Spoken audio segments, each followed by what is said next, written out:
Who gon' take it there? Who gon' take it there? Who gon' take it there? Who gon' take it there? Electricity, electricity, electricity, electricity.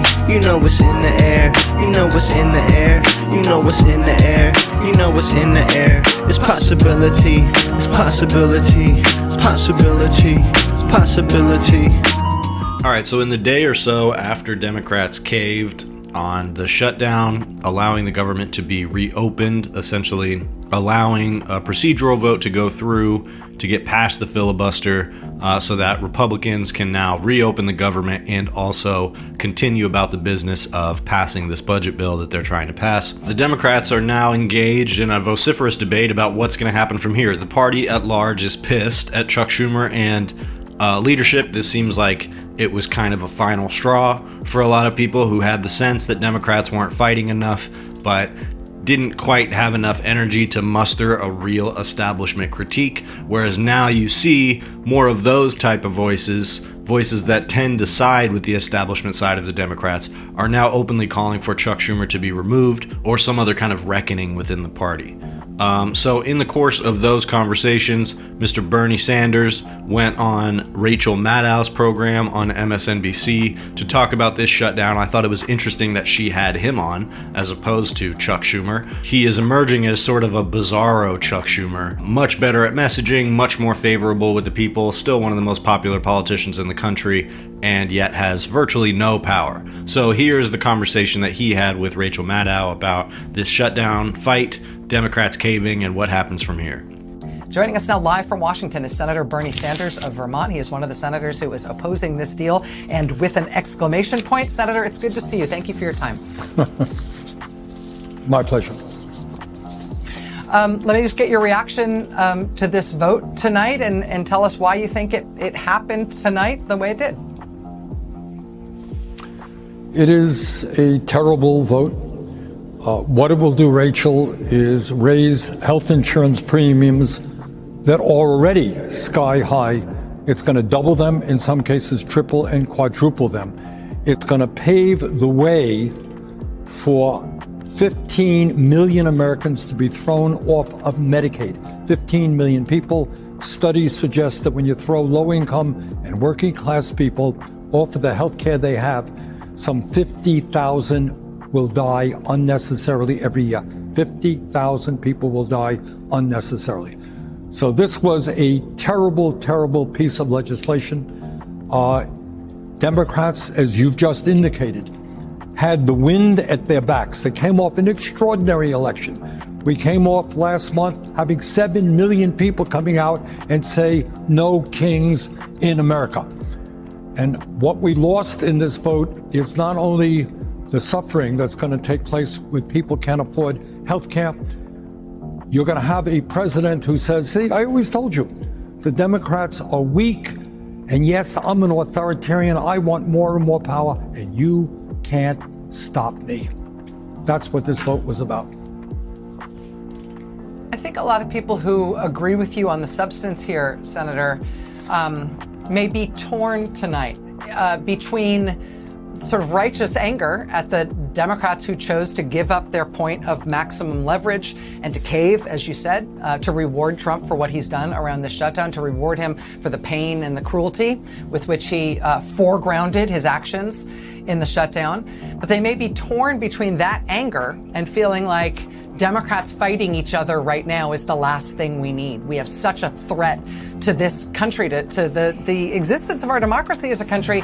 This can't be the time for Democrats to, say, remove their leadership or engage in scorched earth primaries against one another in electoral politics. I admit to feeling all of those things myself and to seeing a lot of that today among a lot of different people I respect. How do you feel about those conflicting emotions? The division that we're seeing in the Democratic Party right now are those who get a whole lot of money from wealthy campaign contributors. They hire consultants. And I got to tell you, that consultant class is so far removed from reality, it is really quite pathetic. That's one wing of the Democratic Party. And there's the other wing. And that is what Mamdani did in New York. He ran a campaign which says, you know what? We're going to take on the oligarchs. We're going to create a city that is affordable. And he put together an extraordinary grassroots movement, some 90,000 volunteers. Now, needless to say, I happen to agree with the latter approach. Senator, I have to ask you, the activist group Indivisible today announced the largest Democratic primary program since their founding in 2016. They say they won't support any Senate primary candidate who doesn't call for Senator Schumer to step down from his leadership role. I have to ask you if you support Senator Schumer retaining his leadership role, if you think this kind of a primary campaign is right-minded. Well, I think we should have vigorous primaries all over the country. I don't think that should be the criteria. I would rather say, do you support Medicare for all? Do you support an end to Citizens United? Do you support having a wealth tax on billionaires? Look, what you got right now, Chuck Schumer is part of the establishment. And I'm sorry to say that many people in the Democratic caucus are part of it. I would say we have 8 or 9 out of 47 people who I would consider to be progressives. So you can argue, and I can make the case that Chuck Schumer has done a lot of bad things. But I think getting rid of him, who's going to replace him? Who is going to replace him? The issue right now is doing primaries, getting people involved in the political process who are going to create a government and an economy that works for everybody, who have the guts to take on the oligarchs. So I think we need to take on the Democratic establishment all over this country. All right, so I think it's so funny, this thing she says about how, well, I agree with you on the substance, but I also feel like some people's feelings are hurt by the idea that Democrats would start fighting with each other over this, and a lot of people who I respect are expressing that sentiment. That is a load of crap. Nobody whose opinion is worth anything feels that way. I can understand the idea that, people's food assistance and all the other things that got cut because of this shutdown was not worth it, and that Democrats shouldn't hold things like that in the balance. I disagree with that just because of what we're up against. That's one argument to make. What she's saying is that Democrats shouldn't start fighting each other now. That's absurd. This is exactly when Democrats should start fighting each other. The only reason she's saying that is because that's her job. She can't just say, regardless of what she believes, I don't really care what she actually believes. She can't just say, Chuck Schumer needs to resign, and there's an emerging consensus within the Democratic Party that that's what needs to happen from all flanks of it. She has to make up a justification for the idea of preserving the establishment. She just has to. That's part of her job. She's there to do it. She can't say the thing about removing Chuck Schumer from leadership, even that other people are saying that, without kind of playing it both sides. She doesn't name anybody who's saying what she's saying. She kind of embodies this feeling. I just feel like it's a bad time for the Democrats to be fighting each other. That's a load of horseshit. Nobody actually feels that way. That's why nobody trusts people like Rachel Maddow. So, in Bernie's response here, as well as being, on message as always in terms of what the actual problems are in America, and a pretty accurate assessment of what was lost in this shutdown fight, which is what I've been articulating, that by shutting down the government, Democrats are sending the signal that you can't do what Trump has been doing without consequences. You cannot run the U.S. government the way Trump has been running it. That's actually a very good precedent to set. And yes, many people are being harmed by this, but the reality is most people were perceiving that as a function of Republican leadership and not so much Democrats. And if anything, people's favorability of Democrats was growing because of the fact that they were doing something. And I do think that people have some memory of the fact that all of this was the exact type of stuff that Republicans were doing against Obama and how they hampered his presidency.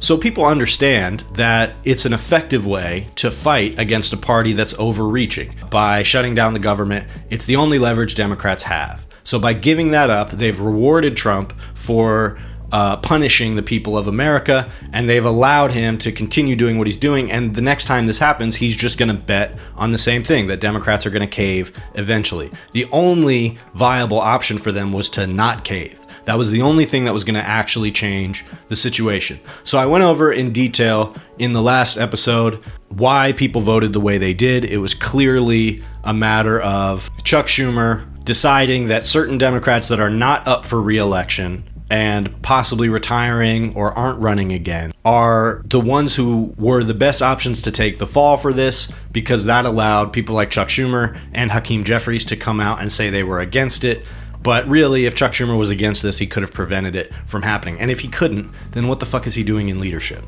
So the thing she says about the group Indivisible, about how they're only going to support candidates that are saying they want Chuck Schumer removed from leadership.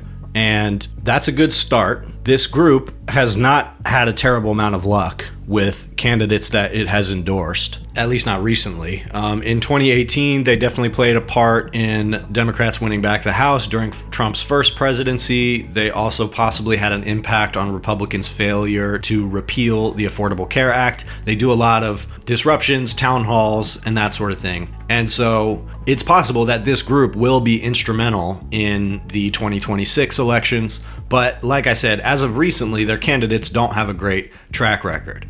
And that's because they tend to focus on this mantle of like quote unquote progressive and liberal without being bold enough to define a roadmap of what that means. And so what you get is a hodgepodge of liberal candidates that may be responsive enough to local concerns that they can gain momentum in races or win. But Bernie is correct here that the demand to remove Chuck Schumer is not enough in terms of identifying candidates that should be swept into the House and Senate ideally in 2026. And the reason why is that, let's say they all win, right? Democrats sweep the House and Senate, and it's because of candidates backed by this Indivisible group and other groups like it, which is essentially a dark money group, although they do have grassroots elements as well. And the problem is that if those people who are now occupying the House and Senate are not in favor of things like Medicare for all, abolishing ICE, general redistributive policies, and the type of populism that candidates like Zohran Mamdani, then if they force Chuck Schumer out,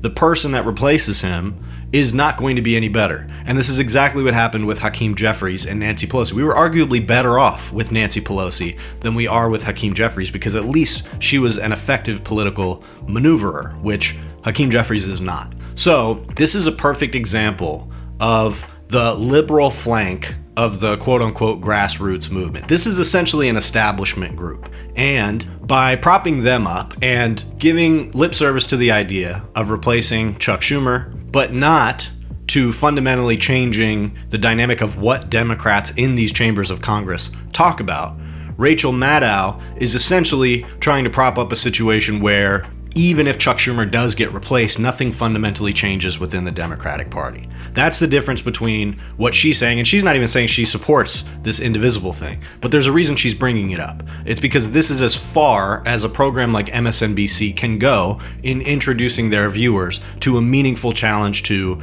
the establishment of the Democratic Party. You know, just going with the efforts of this Indivisible group in terms of, turning over the Democratic representation in Congress is just going to lead to essentially another iteration of the same thing. Even if it pushes the Democratic Party a little bit to the left, it's not going to be enough, not in a tangible enough way that is going to actually change people's perception of Democrats or the political reality in America. So if you ask me, DSA, there are other groups, but DSA is the only group that has enough momentum to meaningfully make an impact on the ideological makeup of the Democratic Party. Candidates like Zohran Mamdani, Abdul El-Sayed, Kat Abu-Ghazaleh, there's a reason these candidates are winning out. It's because they have ideas that are different from what other Democrats have said. And one thing that Trump has done effectively throughout his runs for president is he has reached beyond what people generally think of as possible and presented ideas to people that sound outlandish. And while those ideas are abhorrent to us, the idea of mass deportations, etc., that is something that gets people excited, that want to hear those type of ideas. If Trump had ran on the wall in 2024, the same way he did in 2016, he would have lost because people have heard him talking about that already. He said he was going to build a wall and then he didn't, and that was a failure. The Republican Party and the machine behind him was smart enough to know that they have to escalate that rhetoric and move on to the next thing. The wall thing didn't work. So now it's about mass deportations. So that's the only type of movement in the Democratic Party that is going to affect anything.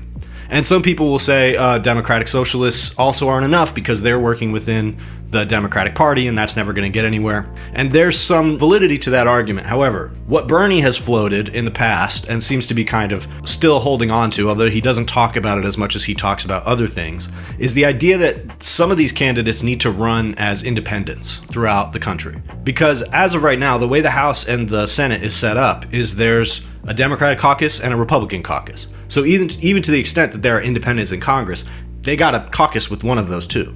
So the strategy of getting a bunch of independents into Congress who then can start to make space for a new caucus that will make space for a new party to establish itself within the actual political circuitry of America. So it's not enough to just say that Democrats aren't good enough and even Democratic Socialists aren't good enough, because the reality is candidates that are winning, even a full-on communist candidate who ran in New York also in the same election cycle as Zohran Mamdani, won because she ran as part of the Democratic Party. It's a structure that exists. And so the theory that the only way to positively affect American politics is to occupy that structure is a sound theory. And there's disagreement. Maybe it's better to run as independents instead of Democrats. Democratic Socialists tend to argue for the latter because they view the Democratic apparatus as the most powerful and the most able to be used to change people's lives. I think I fall on that part of the debate. But the reality is, whether it's the Working Families Party or whether it's PSL, the Party for Socialism and Liberation, they're going to have to run candidates in a way that they are viable. And so probably the best way to do that is with independents. And Sanders is correct here that the only way to elect a new body of representatives, even if it's just some, that can start to change the political conversation, those people have to be held to a standard of criteria of what policies they actually support. Because just replacing Chuck Schumer and even Hakeem Jeffries is not going to be enough to change what the party's doing. We also have to deal with the problem of the fact that there's enough rot in the Democratic Party that despite the widespread opposition to them caving on this, there were still enough establishment Democrats that were willing to negotiate with Republicans with or without Chuck Schumer's blessing, probably with it. But even if Chuck Schumer did support it, this still wouldn't have happened without enough Democrats in the Senate who were willing to cave on this sort of centrist premise, who have no interest in pushing a fight with the Republican Party. That's the problem, and it's going to continue to be a problem regardless of what types of parties run against the Democratic Party. So the question is, what is the best way to get candidates into the chambers of Congress in such a way that they can actually have an influence on what gets passed? And if you ask me, DSA candidates and independent candidates are kind of the only roadmap there right now. So as far as the 2026 stuff goes, groups like this Indivisible still might be useful to us. We definitely shouldn't put too much stock in them. But the types of tactics that they do are modeled after Tea Party stuff. But the reality is they'd be a lot more powerful if they would embrace a Bernie Sanders style agenda across the board and say that this is the criteria we're going to hold our candidates to. Because again, their candidates, as of recently, have not done good. Kamala Harris was one of them, which is fine. I mean, lots of people endorse Kamala Harris, but she's a great example of the type of Democrat that is losing purchase with people. Daniel Biss, who is currently the mayor in the district that Kat Abu-Ghazaleh is running in Illinois, is another candidate that they have endorsed. So these are still establishment Democrats. They might be willing to posture as more progressive or liberal, but at the end of the day, they're not presenting ideas that actually go outside the scope of the status quo of America. So it may be useful to do local organizing with groups like this Indivisible. But it has to be with the purpose and with some diligence in the direction of agitating within the ranks of that organization for specific policies like Medicare for all. Maybe impeachment as well, but I think specifically Medicare for all and abolish ICE, as well as not taking APAC money, which is, again, not something that is required or even suggested by this Indivisible group. They don't care about that. So anybody who hasn't caught on to that yet, that Democrats who are not rejecting APAC and corporate PAC money, they're going to flop, as Democrats have been doing. They cannot figure out why they're flopping. That's why. People know that these Democrats are controlled by corporate donors, and Trump was at least able to give people the impression that he wasn't. And that's where all of his political capital comes from. So rejecting APAC money, abolish ICE, Medicare for all. If people are going to organize in some of these things, whether it's 50-51 or Indivisible or other more sort of progressive establishment type of groups. There needs to be constant agitation within those groups that the focus needs to be on those policies. I don't know how possible it is to get them to change their agenda, but similarly to what we're talking about with Congress, if they get an influx of people that are demanding that specifically from candidates, it's going to force their organization to go in that direction. And I'm not saying it's worth that much effort to try to force this organization to pivot. Like I said, they take corporate money, PAC money. It's kind of a dark money setup. So it's probably not worth it. But the fact that organizations like that are starting to call for Chuck Schumer to be removed is a positive sign, and those mechanisms can be used. But the problem is if organizations like that are propping up candidates who are empty shells, other than the fact that they're willing to say things like, we have to fight Donald Trump, we have to fight authoritarianism, we have to be fighters, we have to fight for affordability. That's the same shit that lost Democrats the election in 2024, and they're going to try it again. Make no mistake about it. So within those more insular and targeted operations is a great place to go and start making noise about the fact that no Democratic candidate is going to be able to get excitement, momentum, or win unless they're talking about Medicare for all, abolishing ICE, and rejecting APAC. That is the defining criteria going forward in the Democratic Party. And these different groups and individuals who are now making noise about replacing Chuck Schumer, etc., now is a great time to apply a lot of pressure on those voices that the only way that's going to happen is with real substantive policy that is going to transform life in America. Pressure getting pressed, do you feel it now? What even happens next, I don't really know. Voice carries less, can you hear me now? Soon as I get blessed, time's running out. Pressure getting pressed. Pressure getting pressed. Feel the pressure getting pressed. Yeah. Pressure, do you feel it now? I'm just saying this.